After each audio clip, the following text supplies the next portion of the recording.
ఓం గం గణపతయే నమః. ఓం విశ్వక్సేనాయ నమః.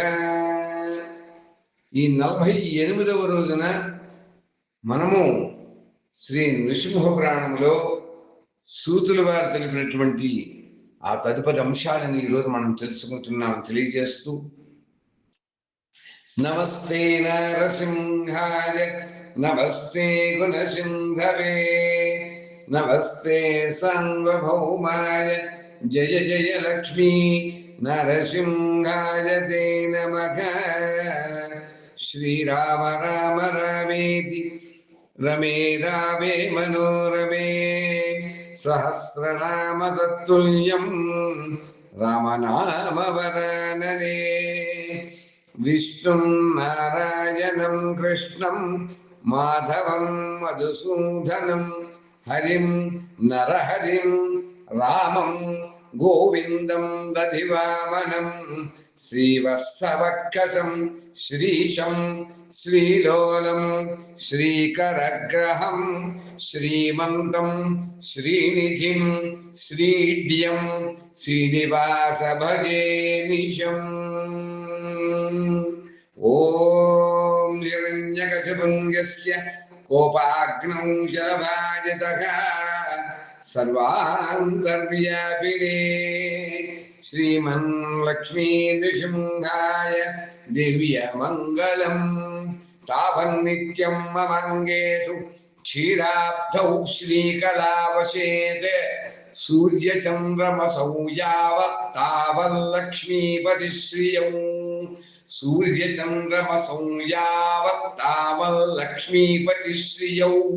శ్రీవైకుంఠస్థితే లక్ష్మీ సత్యలోకస్థితే లక్ష్మీ శ్వేతద్వీపస్థితే లక్ష్మీ క్షీరాంబుధిస్థితే లక్ష్మీ రత్నగర్భస్థితే లక్ష్మీ సర్వరాజగృహస్థితే లక్ష్మీ విష్ణునా సహితా దేవి. విష్ణునా సహితా దేవి శీఘ్రమాగచ్చ జగన్మాతః ప్రసీద మే. శీఘ్రమాగచ్చ జగన్మాతః ప్రసీద మే. యథా వైకుంఠనగరే యథా వై క్షీరసాగరే తదా మద్భవనే తిష్ట స్థిరం.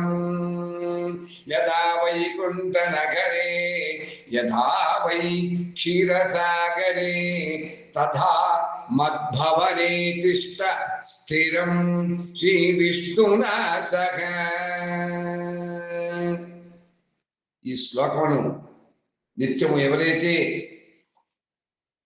చక్కగా పారాయణ చేస్తారో, ఒక చెంబుకి గ్రంథం రాసి 3 వైపులా కూడా బొట్లు పెట్టి దానిలో నీళ్లు నింపి దానిలో ఈ మంత్రమును చదువుకుంటూ పారాయణ చేస్తూ అక్షంతలు గంధం వేస్తూ ఉంటారో, అక్కడ ఎలా అయితే వైకుంఠ నగరంలో క్షీరసాగరంలో నువ్వు స్థిరంగా స్వామివారి వద్ద ఉన్నావో, అలాగే తథామద్భవనే తిష్ట స్థిరం శ్రీ విష్ణునా సహా.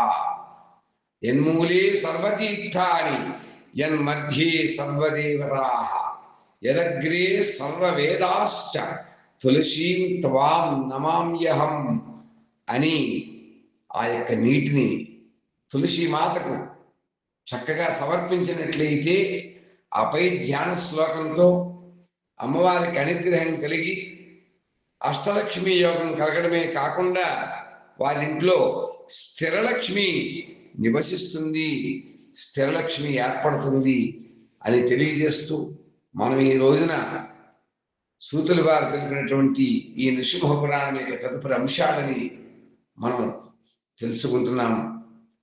ఆ స్వామి యొక్క కరుణ చేత ఉగ్రం వీరం మహావిష్ణుం జ్వలంతం సంవదోముఖం నృసింహం భీషణం భద్రం మృత్యుం నమామ్యహం. అలాగే దానముల యొక్క విశిష్టత గురించి మనం తెలుసుకుంటున్నాం. ఎవరైతే ఒకే మారు అన్నం తింటారో అలాగే నిత్యము కూడా నక్త భోజనం చేస్తారు. మనం కార్తీక మాసాదుల్లో నక్త అలుగు అంటాం.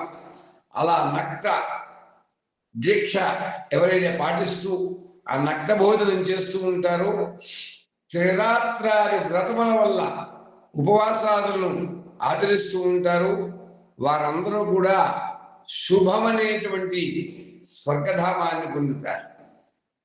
నదీ స్నానం చేసేటువంటి వాడు ఎవరైతే కోపాన్ని జయిస్తారో, దృఢంగా వ్రతం చేసేటువంటి బ్రహ్మచారి అయినటువంటి వాడు, సమస్త ప్రాణులకి హితాన్ని కోరేటువంటి వాడు,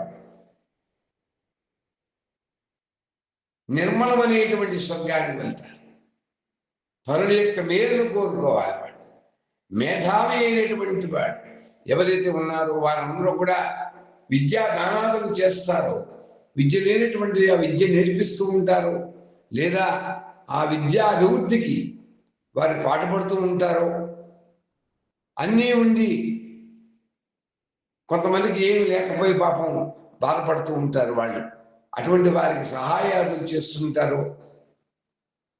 అలాగే విద్యాలయాన్ని నిర్మిస్తూ ఉంటారు.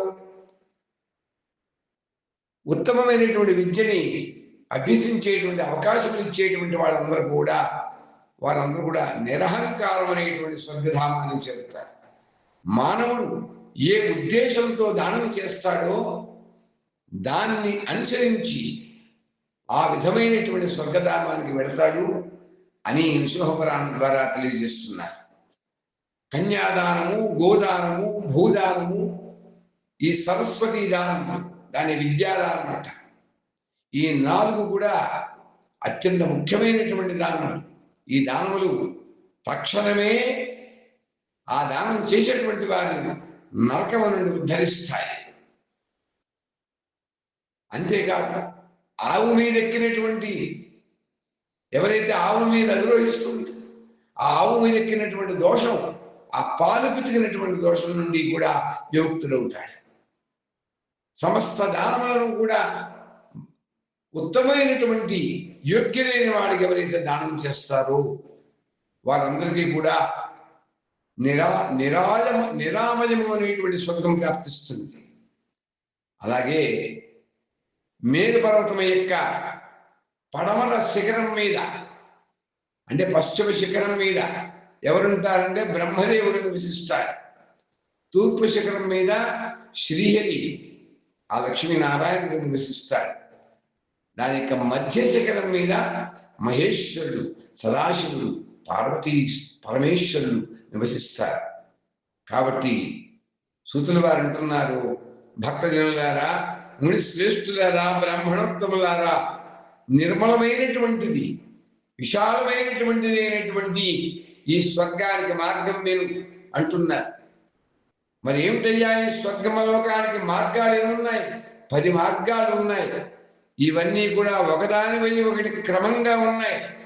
మొదటి మార్గం మీద కుమారస్వామి ఉంటాయి, రెండవ దాని మీద సప్తమాతృకులు ఉంటారు, మూడవ దాని మీద సిద్ధులు, గంధర్వులు ఉంటారు, 4వ మార్గం మీద విద్యాధరుడు, 5వ మార్గం మీద నాగరాజు ఉంటారు, 6వ దాని మీద గరుడు, సుపర్ణం వైనతేయంచ నాగారిం నాగభూషణం జైవాత్రకం విశాలించ అజితం విశ్వరూపిణం గరుత్మంతం ఖగశ్రేష్టం తాక్ష్యం కశ్యపనందనం అంట.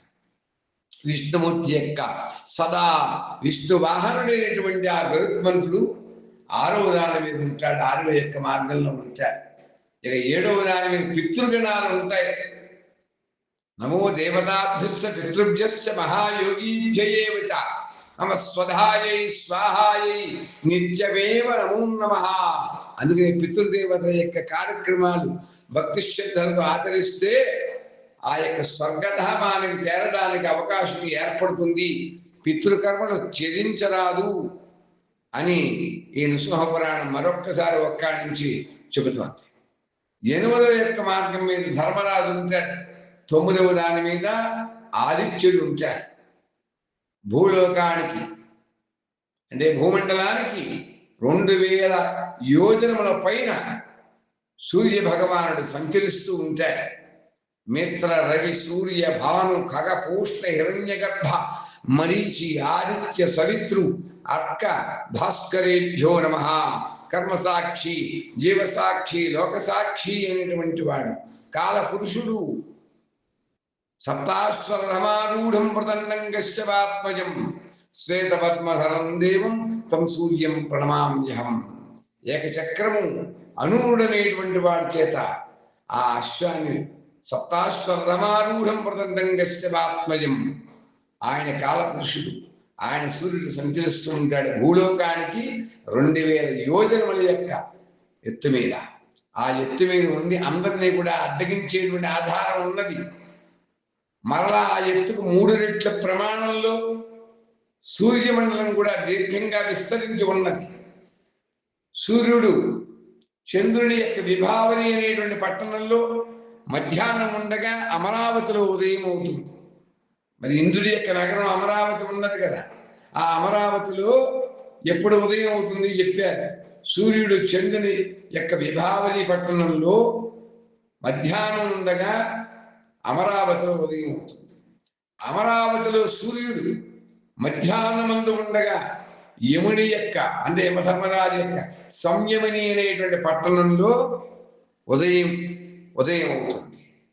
సూర్యుడు ఎల్లప్పుడూ కూడా ఈ మేరు పర్వతానికి చుట్టూ కూడా తిరుగుతూ ధ్రువుడి పైన ఆధారపడి ఉంటాడు. అతడు ఉదయించేటువంటి సమయంలో వాలకిల్యాది ఋషులు కూడా అతన్ని స్తోత్రం చేస్తూ ఉంటారు. అందుకనే ప్రాతకాలంలో సంధ్యావందనం ఆ యొక్క విశిష్టత ఉంటుంది. అర్ఘ్యప్రదానం చేయాలి. అర్హత కలిగినటువంటి వారందరూ కూడా సూర్యుడికి భక్తితో శ్రద్ధతో చక్కగా సంధ్యావందనం చేయలేకపోయినా కనీసం సూర్యునికి 12 నామములతో పైన తెలిపినటువంటి మిత్ర సూర్య భావన ఖగపూష్ణ హిరణ్య గర్భ మరీచి ఆదిత్య సవిత్రు అర్క భాస్కరేభ్యో నమో నమః అని ఎవరితో చంద్ర విధిగా సూర్య శ్లోకముల ద్వారా కావచ్చు, అర్హత ఉన్నటువంటి వారు సంధ్యావందనంలో తెలిపినటువంటి సూర్యస్తమామన్యు ఓం భూర్భువస్వ అనేటువంటి గాయత్రి మంత్రంతో కూడా అర్ఘ్యం ఇవ్వాలి. కాలం తప్పిందా ప్రాయశ్చిత్తార్ఘములతో కలిపి ఇవ్వాలి. ఇది మనకి నిత్య విధిగా చెప్పబడింది. అది పెద్దల ద్వారా కూడా అందరూ తెలుసుకోవాలి. అలా వాలకిల్యాది ఋషులు కూడా ఆదిత్యుని స్తోత్రం చేస్తూ ఉంటారు. సూర్యోదయాది వేళలు ముందేహులు అనేటువంటి రాక్షసులు సూర్యుడి యొక్క గమనాన్ని రాకుండా సూర్యోదయం కాకుండా అడ్డుకుంటూ ఉంటారు.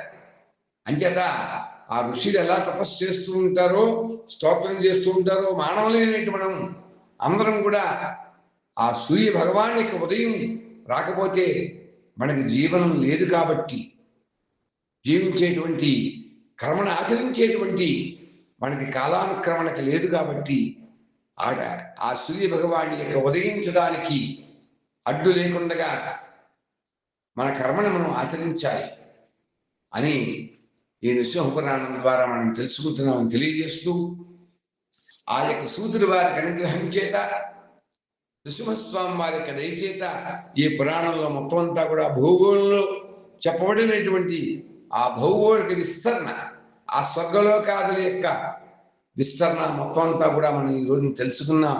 స్వామికి అనుగ్రహం చేతని తెలియజేస్తూ స్వస్తి ప్రజాభ్య పరిపాలయంతాం న్యాయేన మార్గేణ మహిం మహీషాః గోబ్రాహ్మణేభ్యః శుభమస్తు నిత్యం లోకాః సమస్తాః సుఖినో భవంతు.